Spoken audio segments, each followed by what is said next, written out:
হেই কি সবার, welcome to my another daily blog. আমি ঠিক করেছি যে এখন ডেইলি আপনাদের জন্য একটি করে ব্লগ নিয়ে আসবো এবং সেটি আপলোড হবে প্রত্যেক দিন সকাল 10টায়। তো আজকে আমি এখানে আসছি ঢাকা ইউনিভার্সিটিতে। ঢাকা ইউনিভার্সিটিতে আসলে আমি খুব কম আসছি। তো আজকে আমি ঢাকা ইউনিভার্সিটি এখানে যা আছে টুকটাক এগুলো আপনাদের দেখাবো এবং পুরো আজকের ওভারঅল অ্যাক্টিভিটি আমি আপনাদেরকে দেখাবো। তো এখনও যারা আমার চ্যানেলটি সাবস্ক্রাইব করে নিন, কারণ আমি প্রতিদিন সকাল 10টা বাজে আপনাদের জন্য নতুন নতুন ব্লগ নিয়ে আসবো।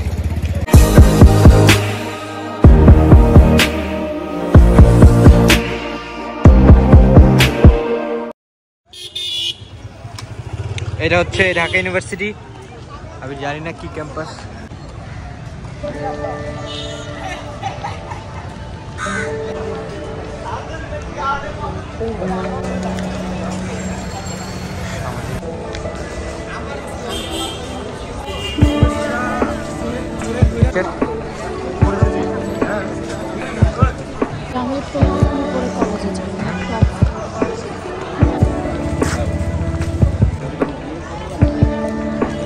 একটা মসজিদ, ঢাকা ইউনিভার্সিটির মসজিদটা নাম কি আমি জানি না, আপনি যদি জানেন তেমন বলেন। এটা হচ্ছে কাজী নজরুল ইসলামের কবর বা সমাধিসৌধ, আমরা এটা দেখেছি। এখন এটা কাজী নজরুল ইসলামের সেই মসজিদের পাশে তাকে কবর দিতে বলছে। তো আমরা চলে আসলাম কাজী নজরুল ইসলামের সমাধিসৌধে।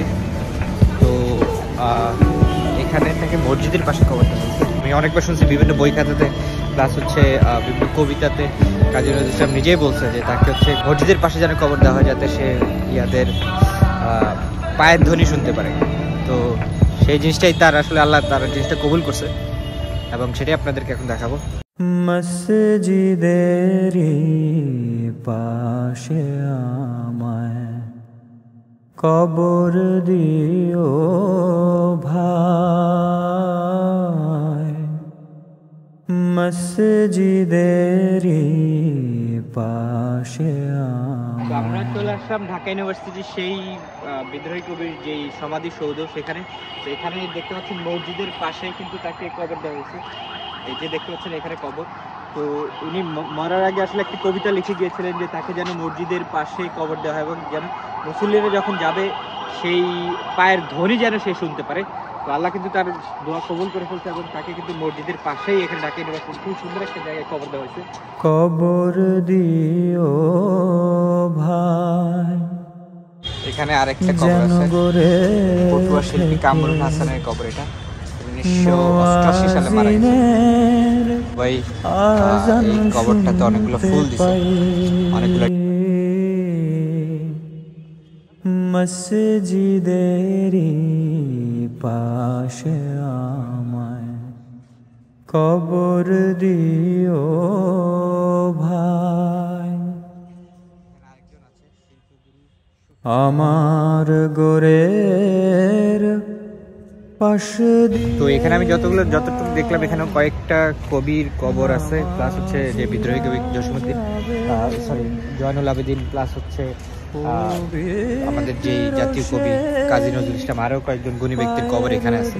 তো আমি সাজেস্ট করবো আপনারা যারা ঢাকা ইউনিভার্সিটি আসবেন এই জায়গাটা ভিজিট করে যাবেন, কারণ ওনাদের আসলে অনেক অবদান আমাদের বাংলা সাহিত্যে আছে। তো এখানে আরও কিছু কবর আছে, অধ্যাপক মুজাফফর আহমেদ চৌধুরী উপাচার্য, ঢাকা বিশ্ববিদ্যালয়। তারপর সেখানে শহীদ শিবু রায় যেখানে আছে, শহীদ রাশিদা বেগম, শহীদ শঙ্কর রায়, তোফায়েল আহমেদ, শহীদ পারভিন।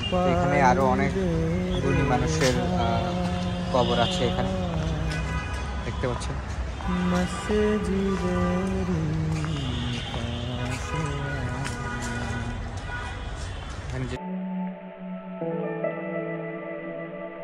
ওকে, আমরা চলে আসলাম চারুকলা ভবন, চারুকলা অনুষদ। এখানে একটা মেলা হচ্ছে, জয়নুল উৎসব 2022।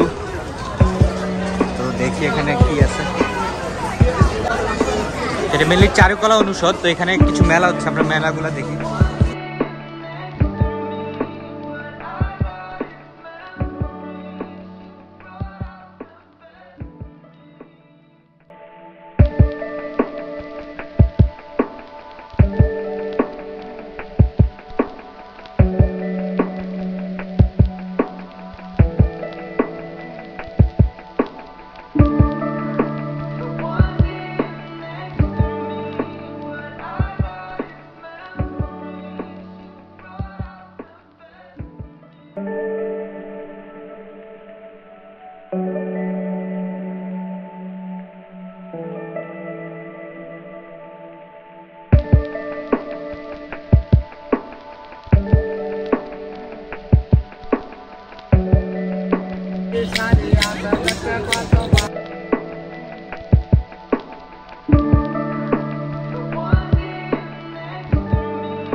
আসলে মানে অনেক শৈল্পিক জিনিস পাওয়া যায়, লাইক আর্টিস্টিক জিনিসপত্র।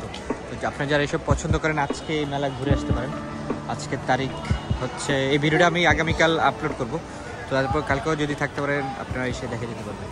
তো এই যে এখানে অনেক জিনিসপত্র আছে, টি শার্ট,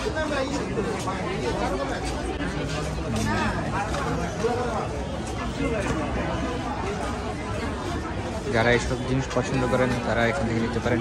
আর্ট দেখি, প্রিন্ট মেকিং বিভাগ।